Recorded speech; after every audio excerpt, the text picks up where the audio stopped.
Best attitude towards accounting with Pioneer. कैसा है मेरा प्यारा बच्चा? आज अपन एक नया सेगमेंट स्टार्ट कर रहे हैं, कुछ नया सीखेंगे फिर, ठीक है? चल स्टार्ट करते हैं। सबसे पहले अपन बात करते हैं form of business organization. Business organization कितने फॉर्म में एस्टेब्लिश किया जा सकती है? बिजनेस को कितने फॉर्म में एस्टेब्लिश किया जा सकता है? नंबर 1 सोल ट्रेड प्रोप्राइटरशिप, जो अपन ने 11th में डिटेल में पढ़ा है, जहां सिंगल ऑनर प्रोप्राइटर होता है, ऑनर होता है। नंबर 2 पार्टनरशिप, जिस पे आज अपन डिटेल में डिस्कस करने जा रहे हैं। Number 3 company. तो बिजनेस ऑर्गेनाइजेशन के नॉर्मली 3 फॉर्म होते हैं, sole trade, partnership and company, ठीक है?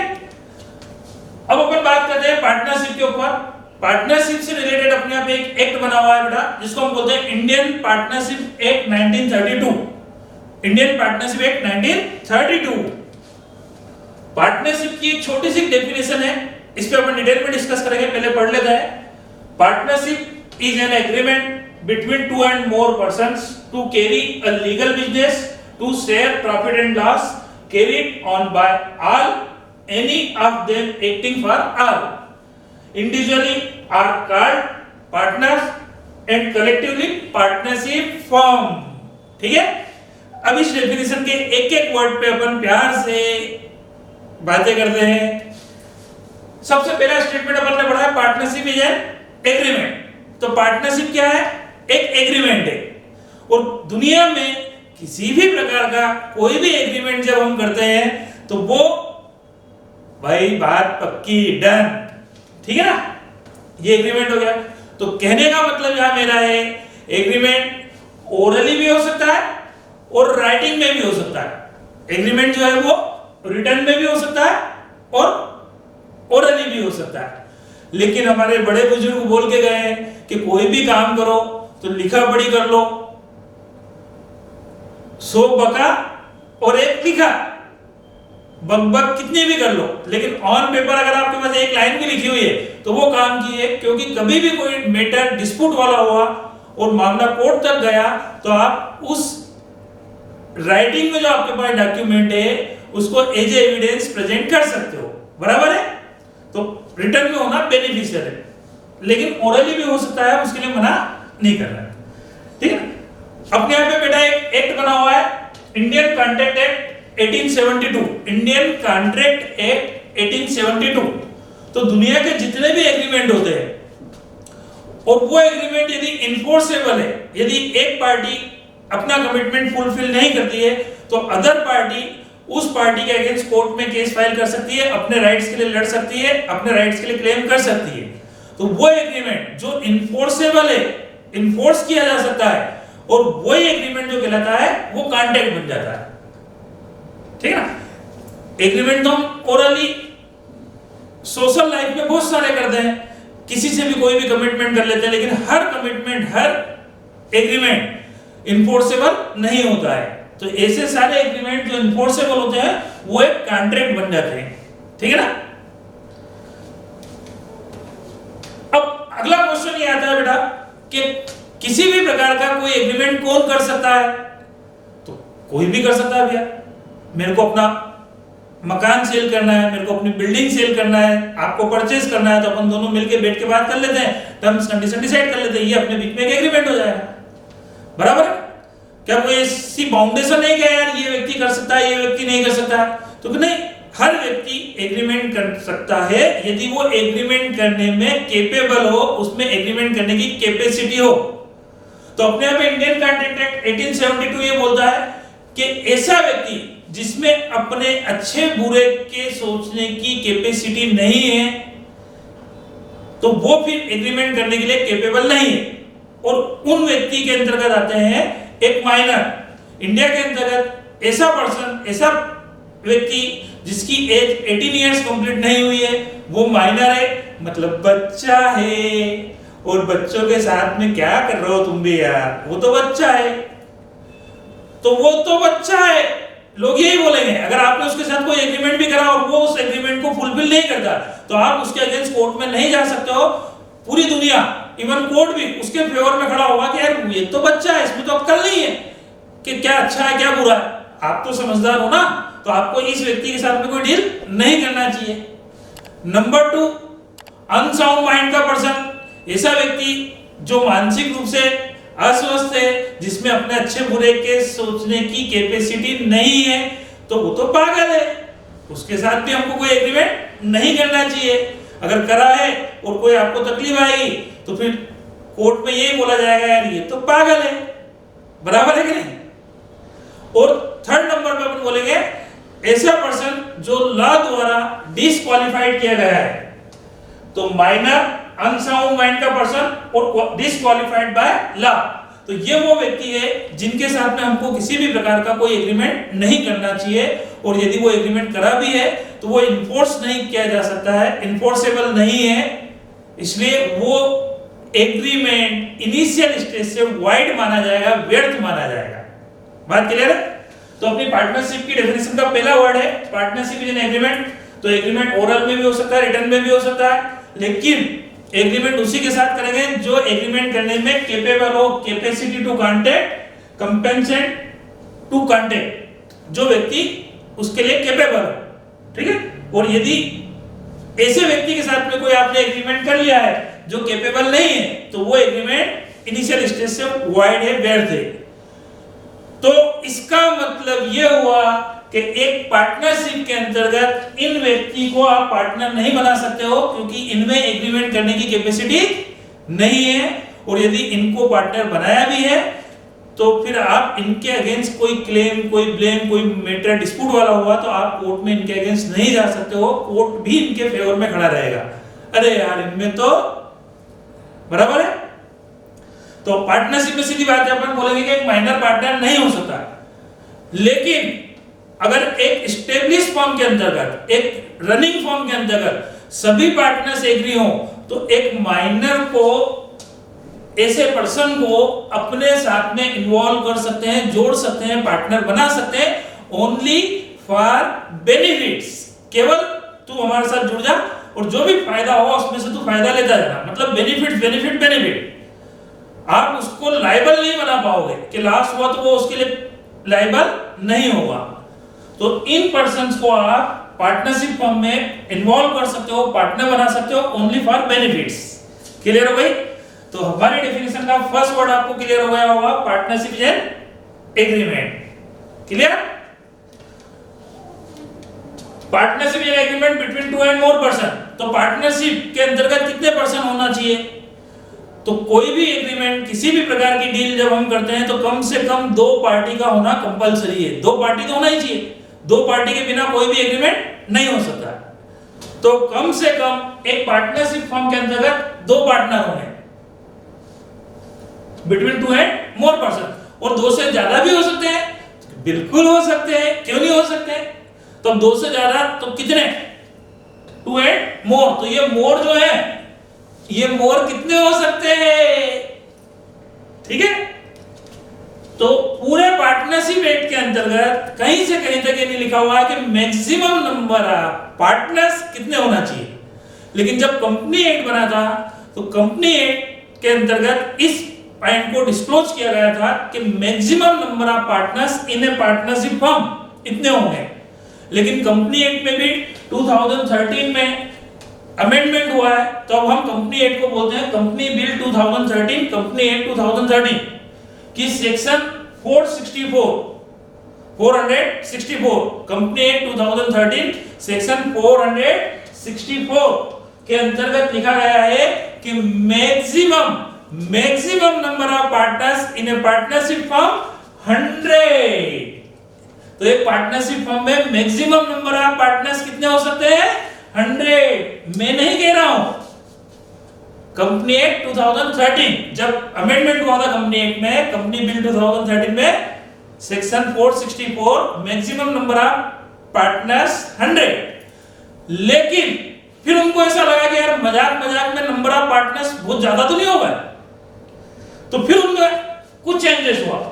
सेंट्रल गवर्नमेंट ने प्रिस्क्राइब करा कि भैया यार ये मैक्सिमम पार्टनर्स जो है वो आपने बहुत ज्यादा बढ़ा दिए हैं, तो इन पार्टनर्स की संख्या आप 50 करें।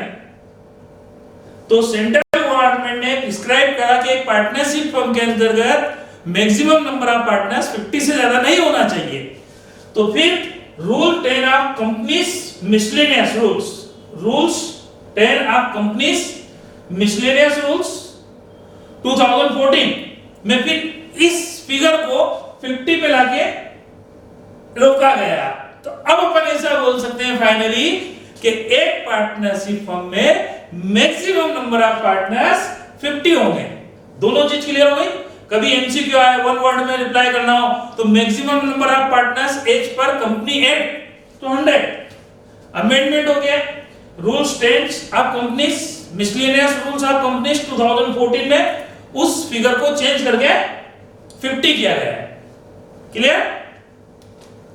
चलो अब अपनी डेफिनेशन में यहां तक अपन पहुंच गए। यहां तक के वर्ड का मीनिंग आपको अच्छी तरह से क्लियर हो गया होगा। आगे बढ़ते हैं। Partnership is an agreement between two and more person to carry a legal business.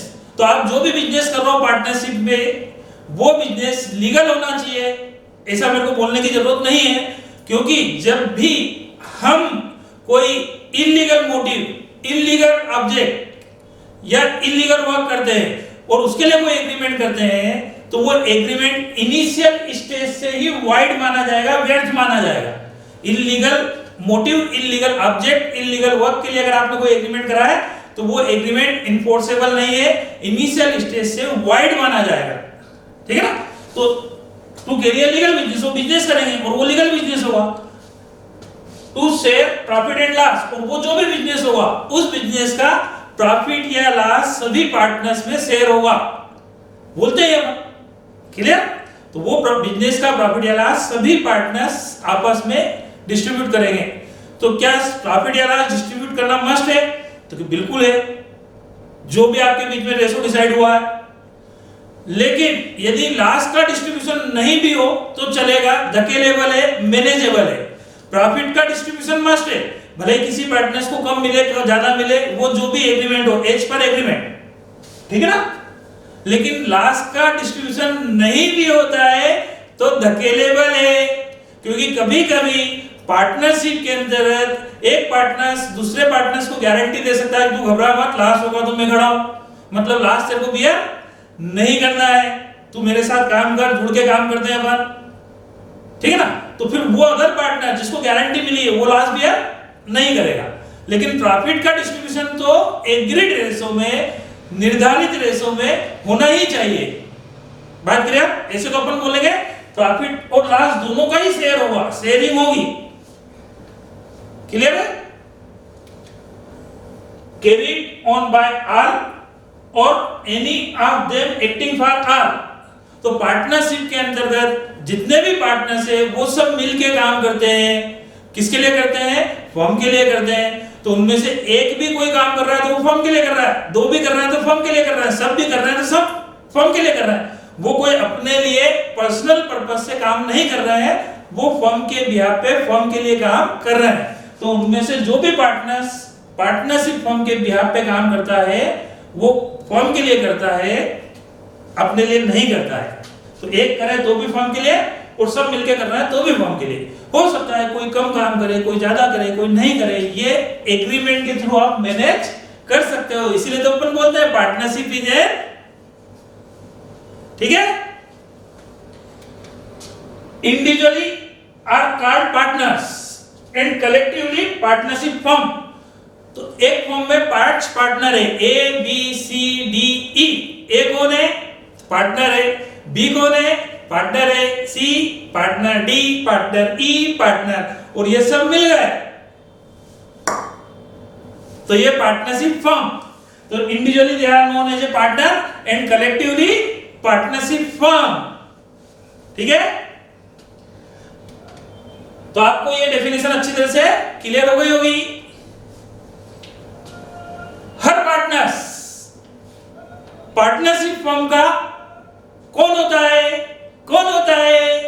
तो हर पार्टनर्स फर्म का एजेंट होता है, क्योंकि हर पार्टनर जो भी काम करता है वो अपने लिए नहीं कर रहा है, फर्म के बिहाफ पे कर रहा है, फर्म के लिए कर रहा है। तो हर पार्टनर्स पार्टनरशिप फर्म का एजेंट होता है। हर पार्टनर्स पार्टनरशिप फर्म का एजेंट भी है और प्रिंसिपल भी है, ऑनर भी है, क्योंकि वो फर्म के बिहाफ पे फर्म के लिए काम करता है, मतलब वो फर्म का एजेंट हुआ। और चूंकि एजेंट है लेकिन फर्म का ऑनर भी है, तो वो फर्म का प्रिंसिपल भी हुआ। तो हर पार्टनर्स पार्टनरशिप फर्म का एजेंट भी है और प्रिंसिपल भी है, ऑनर भी है। ठीक है। अपन जब अकाउंटिंग करते हैं, अपन ने 11 में पढ़ा था सेपरेट एंटिटी कंसेप्ट। बिजनेस और businessman both are separate unit, दोनों अलग अलग है। और हम जो अकाउंटिंग करते हैं वो हम बिजनेस के लिए करते हैं, नॉट फॉर बिजनेसमैन। ठीक है ना। तो अकाउंटिंग के पॉइंट ऑफ व्यू से सेपरेट लीगल एंटिटी, बिजनेस और बिजनेसमैन दोनों अलग अलग है। लेकिन डेप्थ के पॉइंट ऑफ व्यू से अगर अपन बोलेंगे तो हर पार्टनर्स डेप्थ के पॉइंट ऑफ व्यू से पार्टनरशिप फर्म से अलग नहीं हो सकता है। हर डेप्थ, हर लाइबिलिटी, हर लॉस के लिए वो लायबल है। अपन बोलते थे ना सोल ट्रेड में 11 के अंतर्गत के ऑनर की लाइबिलिटी होती है अनलिमिटेड। यदि उसने जितना पैसा लगाया है तो बिजनेस में जो भी प्रॉफिट या लॉस होगा उसका, और लॉस ज्यादा हो गया तो उस लॉस को उसको अपनी पर्सनल प्रॉपर्टी में से भी कंपेंसेट करना पड़ेगा। यदि फर्म को ज्यादा डेफिशिएंसी हुई है, लॉस हुआ है, तो पर्सनल फंड उसको बिजनेस में उस लाइबिलिटी को, उस लॉस को पे आउट करने के लिए लाके देना पड़ेगा। मतलब वो हर चीज के लिए लायबल है, इंडिविजुअली भी। सेम कंडीशन पार्टनरशिप फर्म में भी आती है। अकाउंटिंग के पॉइंट ऑफ व्यू से सेपरेट लीगल एंटिटी है और डेप्थ के पॉइंट ऑफ व्यू से हर पार्टनर्स की लायबिलिटी जो है वो अनलिमिटेड है। यदि हर पार्टनर से जितना पैसा लगाया था फर्म को उससे ज्यादा का लॉस हो गया है, तो हर पार्टनर्स उस लॉस को एक्सिस अमाउंट को बियर करने के लिए लायबल है, वो लायबिलिटीज का पेमेंट करने के लिए लायबल है। बराबर है। तो पर that's not a separate business entity unlimited liabilities होती है, उसकी लायबिलिटी अनलिमिटेड होती है। क्लियर। आगे बढ़ते हैं। अब हम जो एग्रीमेंट करते हैं, भी अपन ने बात करी, एग्रीमेंट रिटर्न में भी हो सकता है और ओरली भी हो सकता है। लेकिन जब बोलेंगे अपन पार्टनरशिप डीड, डीड मतलब है डॉक्यूमेंट, तो डॉक्यूमेंट है मतलब वो डीड जो है वो तो रिटर्न में ही होगी। एग्रीमेंट ओरली भी हो सकता है, रिटर्न में भी हो सकता है। लेकिन जब बात आएगी पार्टनरशिप डीड की, तो पार्टनरशिप डीड हमेशा रिटर्न में ही होगी। यहां तक बात क्लियर हो गई। अब इंडियन पार्टनरशिप एक्ट क्या कहता है? तो इंडियन पार्टनरशिप एक्ट कुछ नहीं कहता है। ये कहता है कि भैया तुम्हारा बिजनेस तुमको क्या करना है, कैसे करना है, आपस में डिसाइड कर लो। जो तुमने आपस में डिसाइड कर लिया है, जो आपका एग्रीमेंट है, वो ही आपके लिए एक तरह से लॉ है ना। एक कहावत सुनी होगी आपने, मियां बीबी राजी तो क्या करेगा काजी। तो भैया हमारा बिजनेस है, हम ऐसे करेंगे, ऐसे करेंगे, ये करेगा, ये करेगा, ये नहीं करेगा, वो नहीं करेगा। तो वो सारे पॉइंट क्या करना, कैसे करना, क्या नहीं करना, ये हमने डिसाइड कर लिया। तो हमारा जो एग्रीमेंट हुआ है, वो जो एग्रीमेंट है हमारे लिए एक तरह से लॉ बन गया है। क्लियर। इंडियन पार्टनरशिप एक्ट आपको कभी भी इंटरफेयर नहीं करता है।